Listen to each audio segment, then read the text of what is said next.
I'm Rick Smith, and this is Labor History in 2.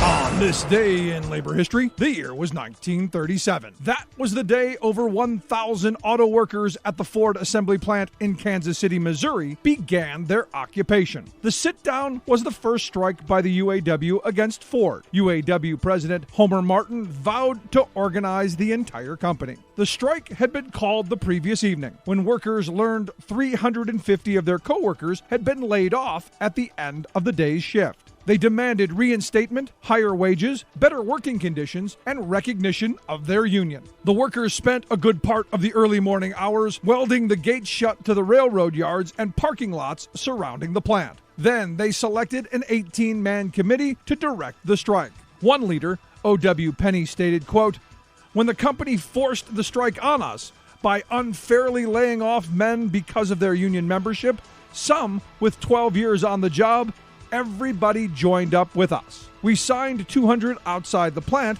and they're signing others inside." Penney added, "The pay here is not as good as at either Chevrolet or Chrysler plants. The boys there have better sanitary facilities and a cafeteria, while we have to eat our lunches sitting on the floor." Strikers lowered a banner from the top floor of the plant that read, "Lincoln freed the slaves, Ford brought them back."